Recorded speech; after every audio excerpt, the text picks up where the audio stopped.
I was raised in southwest Idaho. My parents gave me an incredibly excellent start in my life, which I appreciated very much. But I quit school at age 19, unfortunately. My reasoning was, I'm smart enough to get a job. How much smarter do you need to be? And with that shallow thinking, I quit school, age 19, and got a job, went to work. A little while later, got married, started a little family, and I'm struggling and, trying to do my best. But it seems like each year I'm falling just a little bit further behind. Finally, age 25. The climax of my sort of, weariness with where I was, not doing as well as I thought I should. I hear a knock on my door, and I happen to be home alone. When I opened the door, there was a little Girl Scout about this tall selling Girl Scout cookies. And she gave me the finest sales presentation I've ever heard. Girl Scouts around the world, no better organization. And we've got these cookies, only $2, several flavors. And with a big smile, she very politely asked me to buy. No problem. I wanted to buy. Big problem. I haven't got $2 in my pocket.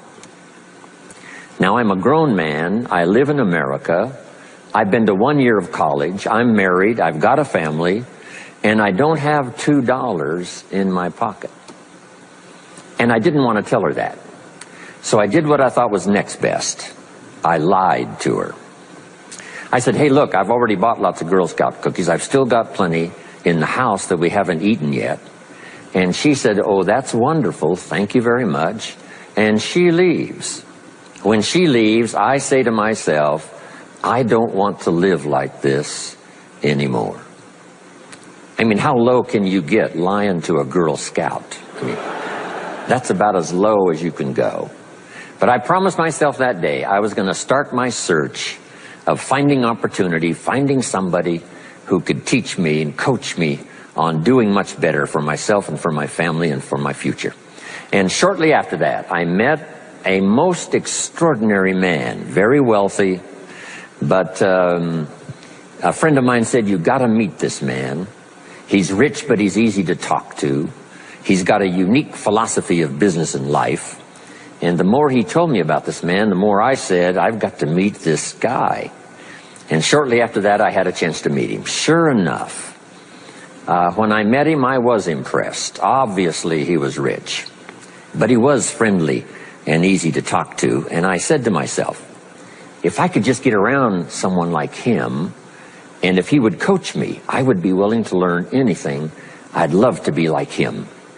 Well, my good fortune was he invited me to join his company, and over the next 5 years, my dream came true. He coached me and taught me how to turn my life from pennies to fortune.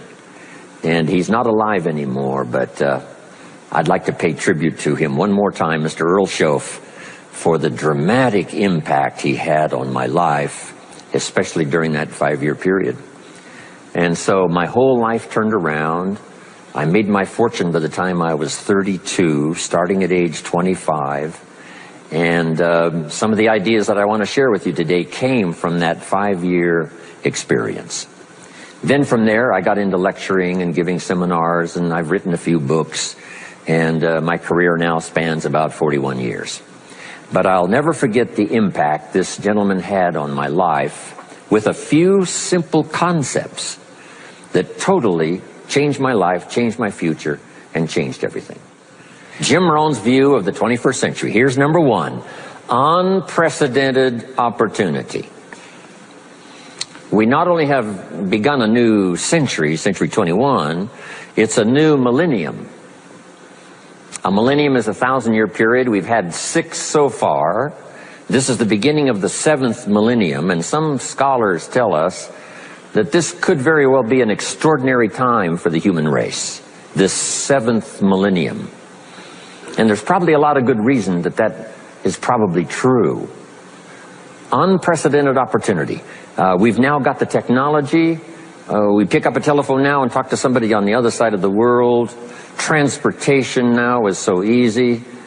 I get on an airplane in Los Angeles, and 13 hours later, I'm in Tokyo.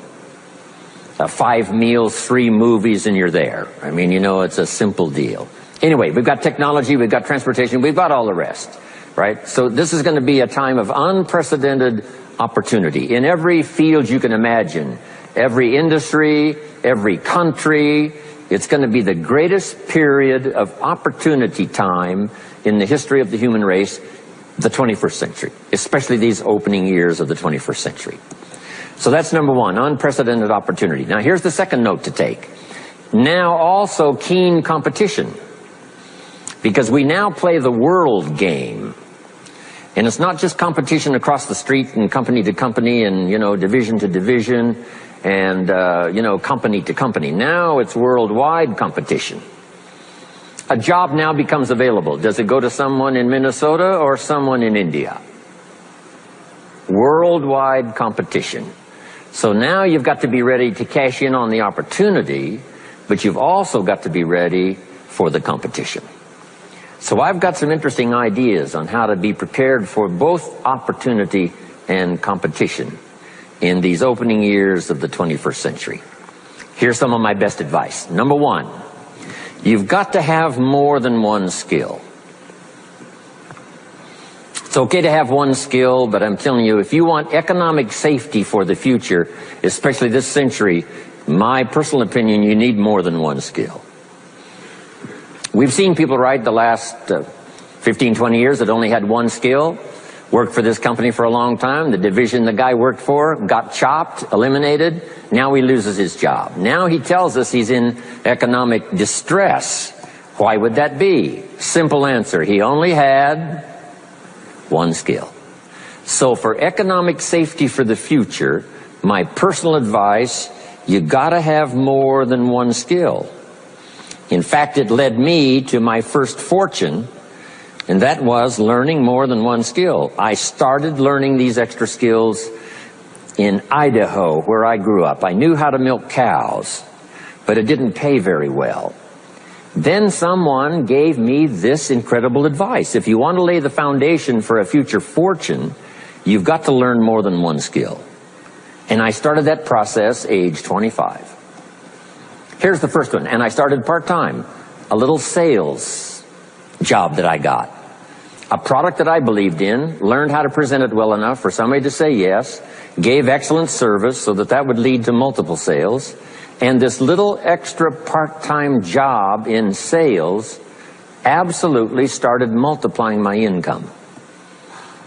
From milking cows, now I've got this ability now to start getting customers, keep them serviced, and make some money in this extra skill. So now I've got 2 skills, milking cows and finding customers. Here's the next skill I learned, just to give you a quick list. Next was finding good people. If you've got a little enterprise going and you need some people, you have to just go look for them. And when I learned this skill, finding good people for my little enterprise, I couldn't believe how it drastically changed my income. My income now starts to multiply, not just increase. So now I've got what? 3 skills: milking cows, getting customers, finding good people. I'm on my way. Here's the next one that paid me big money, in case you're interested, and that's organizing. Organizing simply means getting people to work together. Big challenge, but if you learn this skill, getting people to work together, they pay extraordinary money. Here's the next one that really increased my income substantially, and that's promotion and recognition. Rewarding people for small steps of progress. I mastered this one. And here's the philosophy behind it. Be so busy giving other people recognition, you really don't need it for yourself. I mastered this. Guess what it pays? Big money. Let me just give you one more, and it's in 3 parts. And that's communication. Learning to affect other people with your language. Of all the things not to be lazy about, it's language, because words can work miracles. And communication I found in 3 parts. Here's number 1, training, showing somebody how the job works. Showing somebody how the business works. We call that training. I got good at that. Paid big money. Here was the next one, teaching. Teaching people how life works. Teaching people how to set goals. Teaching how to become a leader, manager, entrepreneur. Stepping up to the higher opportunity and better challenge. This one paid me extraordinary money. But this one paid the best. Learning to inspire. Helping people to see themselves better than they are. So I've got how many skills, right? A big long list. So, safety, economic safety for the future, especially the opening years of the 21st century. Learn more than one skill. Here's number 2. It would be good to learn more than one language. Some of my business colleagues who speak 3 or 4 languages earn $3-4 million a year. One of my friends, Leon Weisbein from Russia, I remember when he was making $3 million a year, he spoke 3 languages. Here's what he said, I think I'll learn another language, make another $1 million. Those extra languages are so valuable. When I travel the world, I got to find somebody that knows more than one language, or I'm in deep trouble. If you think the time has passed you by to learn that 2nd, 3rd language, make this note. You heard it from Jim Rohn. Give it as a gift to your children. The 2nd language. Maybe that'll inspire them to learn the 3rd language, and then no telling where it might go from there. I asked a school teacher one time, how many languages can a child learn? Here's what she said. As many as you will teach them. They don't lack capacity, they don't lack intelligence, they certainly don't lack curiosity. They only lack a teacher. So you got my good advice now? More than one skill, more than one language. Here's the rest. Learn the simple economic formula that works for everybody, and I can give it to you in just a couple of sentences. A simple economic formula. Kids can understand it. Anybody can understand it. Anybody that wants to get paid. Here's the language for your notes. We get paid for bringing value to the marketplace. That's as simple as you can put economics. Anybody that wants to get paid. You get paid for bringing value to the marketplace. The marketplace is the people. Now, the value we bring is one part of it. A product or a service. But here's the other part. The value you become. So just off to the side, put the value is 2 parts. The value you bring, like a product. If you manufactured it, you might keep improving the product. If someone else manufactured it and you're out selling it, they probably keep improving the product. But this is the one you have to work on yourself. The value you become, like an entrepreneur, a leader, a teacher, supervisor, manager. What you become also pays much more than what you bring. Once I understood that, then here's what my mentor said. Go to work on yourself harder than you work on your job. If you work hard on your job, you can make a living. Then, he said, if you work hard on yourself, you could make a fortune. So I worked hard on my job and made a living, but I learned, starting with those extra hours per week, learning these extra skills, I started working on myself. And here's a philosophical phrase everybody should take home. Here it is. Success is something you attract by becoming an attractive person. Success is not something you pursue. It's what you attract by becoming attractive. By becoming attractive to the marketplace. What would do that? Multiple skills, multiple languages, and then some of the things I'm going to talk about the rest of the seminar.